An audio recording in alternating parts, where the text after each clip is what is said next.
పిఠాపురం నియోజకవర్గంపై YS Jaganmohan Reddy special focus పెట్టారు. ఎందుకంటే పవన్ కళ్యాణ్ ఎమ్మెల్యేగా కొనసాగుతున్నారు. వచ్చే ఎన్నికల్లో పవన్ కళ్యాణ్ ను ఎటు పరిస్థితుల్లో ఓడించాలన్నది వైఎస్ జగన్మోహన్ రెడ్డి లక్ష్యం.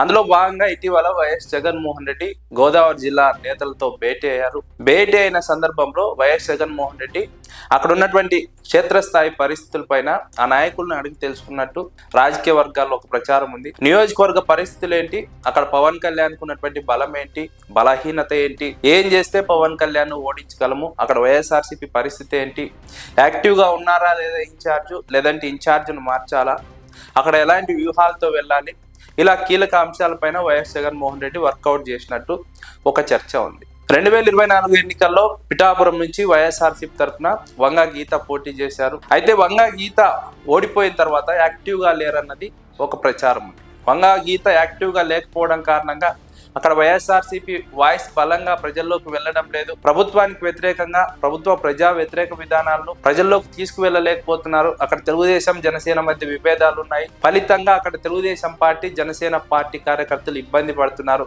వారిని వైఎస్ఆర్సీపీ వైపు తిప్పుకునే విధంగా అక్కడ ఇన్ఛార్జ్ యాక్టివ్గా పనిచేయడం లేదని వైఎస్ జగన్మోహన్ రెడ్డికి ఫిర్యాదులు అందాయి.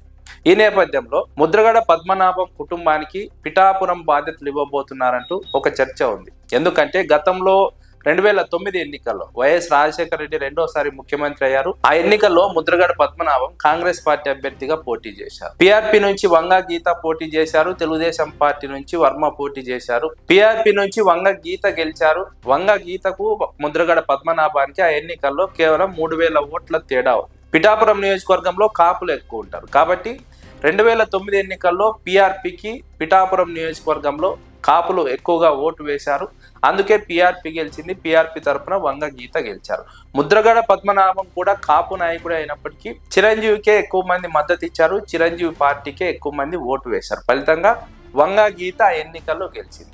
అయినప్పటికీ ముద్రగడ పద్మనాభం గణనీయమైన ఓట్లు సాధించారు. వంగ గీతకు ముద్రగడ పద్మనాభంకు ఉన్న తేడా 3000 మాత్రమే. అంటే ముద్రగడ పద్మనాభానికి కూడా మంచి పట్టు ఉంది పిఠాపురం నియోజకవర్గంలో. ఆ ఎన్నికల్లో మాత్రమే ఆయన అక్కడి నుంచి పోటీ చేశారు. ఆ తర్వాత పోటీ చేయలేదు.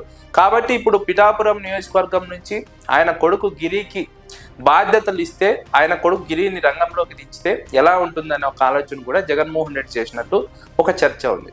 ఎందుకంటే ముద్రగడ పద్మనాభం వయసు రీత్యా పోటీ చేయలేరు కాబట్టి ఆయన స్థానంలో కొడుకును రంగంలోకి దించడం ద్వారా పిఠాపురంలో పవన్ కళ్యాణ్ కు ధీటైన అభ్యర్థిని బరిలోకి దించవచ్చు అని జగన్మోహన్ రెడ్డి భావిస్తున్నట్టు ఒక చర్చ ఉంది. వంగ గీత యాక్టివ్గా లేకపోవడం, వంగ గీత స్థానంలో ముద్రగడ గిరిని రంగంలోకి దింపడం ద్వారా పవన్ కళ్యాణ్ కు చెక్ పెట్టవచ్చు అన్నది జగన్మోహన్ రెడ్డి ఆలోచన. కాపుల్లో ముద్రగడ కుటుంబానికి పవన్ కళ్యాణ్ కు ఉన్న ఇమేజ్ ఉంది కాబట్టి ముద్రగడ గిరిని రంగంలోకి దింపితే కాపుల్లో ఉన్నటువంటి అభిమానంతో పాటు ప్రభుత్వంపై ఉన్నటువంటి వ్యతిరేకత, జనసేన తెలుగుదేశం పార్టీ మధ్య ఉన్న విభేదాలు, ఈ 3 అంశాలు కలిసి వచ్చి వైఎస్ఆర్సీపీ అభ్యర్థి ముద్రగడ గిరి గెలవడానికి అవకాశం ఉంటుందన్నది జగన్మోహన్ రెడ్డి అంచనా.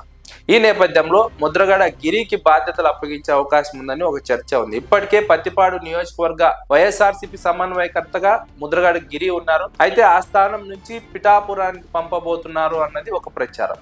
పిఠాపురానికి ముద్రగడ గిరి వెళ్తే పవన్ కళ్యాణ్ కు ఇబ్బందికరంగానే ఉంటుంది. పవన్ కళ్యాణ్ యాక్టివ్ గా పూర్తి స్థాయిలో ఉండలేరు. కేవలం పవన్ కళ్యాణ్ కి ఇమేజ్ లేదంటే పవన్ కళ్యాణ్ కు ఉన్నటువంటి క్యాస్ట్ బ్యాక్గ్రౌండ్ వల్ల అక్కడ గెలవడానికి గత ఎన్నికల్లో సాధ్యమైంది. కానీ భవిష్యత్తులో ముద్రగడ గిరి గనుక అక్కడ రంగంలోకి దిగితే, ముద్రగడ పద్మనాభం ప్రచారం చేస్తే 2029 ఎన్నికల్లో అది వైఎస్ఆర్సీపీకి ప్లస్ అవుతుంది, పవన్ కళ్యాణ్ కు నెగిటివ్ అవుతుందని విశ్లేషకులు అంచనా వేస్తున్నారు.